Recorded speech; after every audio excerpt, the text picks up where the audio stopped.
The wind howled through the cracks in the cabin walls like a wolf mourning the moon. It was All Saints' Eve, and the plains outside were painted orange by the dying sun. Inside, Clara Harper struck a match with shaking fingers. She lit a single candle and placed it on the window ledge.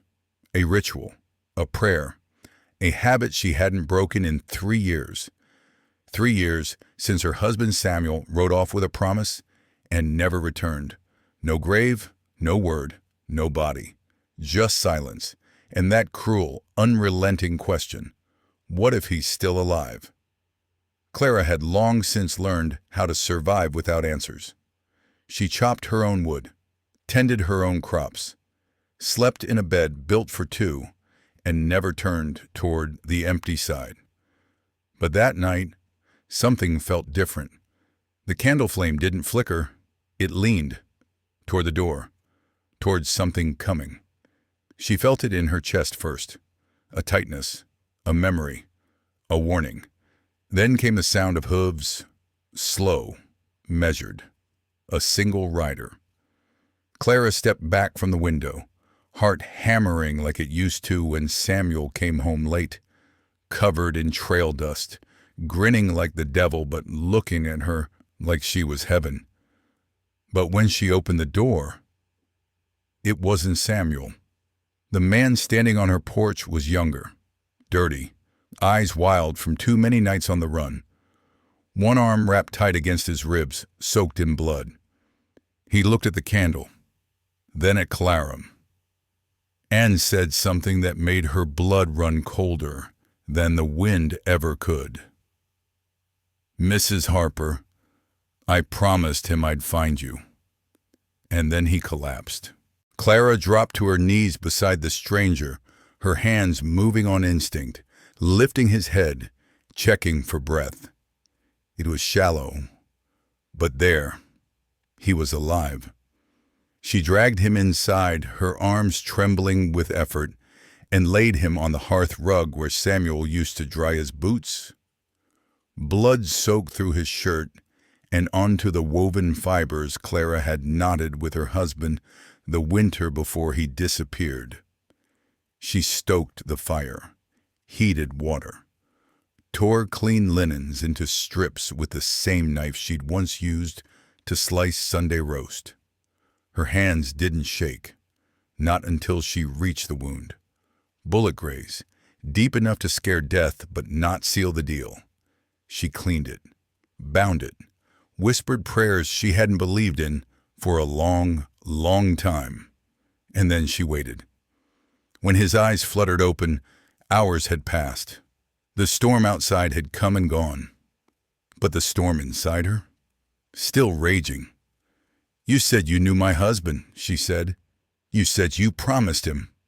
He swallowed hard, winced. His voice was gravel and guilt. "Name's Eli. Samuel saved my life out near Dead Horse Ridge. He was part of a posse, protecting a payroll wagon. We were both just trying to eat." Clara narrowed her eyes. "Are you telling me Samuel was a bandit?" Eli shook his head. "No, ma'am. But he rode with him. For a time, the air in the cabin thickened. He did it to survive. Said he had a wife he loved more than his own skin. Said he'd do whatever it took to get back to her. Make it right. Said if anything happened, I was to find you, give you this." He reached into his coat, slow, cautious, and pulled out a leather pouch. Inside, Clara found a folded note, faded, torn, smudged by time and blood. Her name was still clear, Clara, in his handwriting. She didn't want to open it, didn't want the final nail in a coffin she never saw buried, but she did. "If you're reading this, it means I didn't make it. But I did try. Every damn day I tried to get back to you, not for forgiveness, just to see your face, to know you were safe. Light a candle for me, sweetheart. Just once more. And know I lit every star thinking of you." Her breath caught.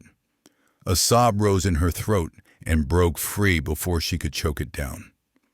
It was the kind of grief that wrung the soul dry, not just because he was gone, but because he'd never stopped trying to return. She didn't notice she'd collapsed beside Eli until his voice broke the silence. "He saved me. I owed him my life. Now I owe you the truth." Clara looked at him, tears streaking her soot-smeared cheeks. "Then tell me everything." And he did. By morning, the candle she'd lit for Samuel had burned down to a pool of wax. Clara hadn't slept. Neither had Eli. He told her everything, how Samuel had ridden with the wrong men to earn right money, how he'd turned them in when he learned what they planned to do, how it got him killed. "They buried him just north of Cimarron," Eli said. "Didn't mark the grave. Too dangerous. But I remember the spot." Clara stared at the dying embers in the hearth. There was nothing left to do but say goodbye, for real this time. And she wasn't going alone. They rode out the next day. Eli insisted on going with her. His arm was still weak, but he said it felt better in the saddle. Said the pain reminded him he was still breathing. And why? The prairie stretched out in every direction, wind in the grass, clouds chasing the horizon. It looked the same as it had when Samuel rode off all those years ago. But Clara wasn't the same woman who waved from the porch that morning. She was older now, quieter, stronger. They found the place by instinct more than memory. A lone pine tree stood guard at the crest of a hill, unremarkable to anyone else. But when Clara dismounted and stepped into the shade, her knees gave out. She felt it. Something settle, something release. Eli stood back and let her kneel.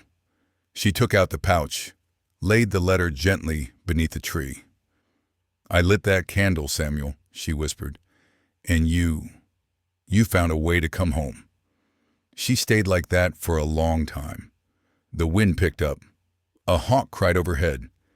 And for the first time in years, she felt warm. Not from the sun, from something inside her. A kind of peace that didn't ask questions. They rode back slow. Eli didn't say much, but Clara didn't mind. It was a companionable silence, earned, not awkward. Back at the cabin, he hesitated before going in. "Clara," he said, "I don't have anywhere to be. I could help out here, if you'd have me."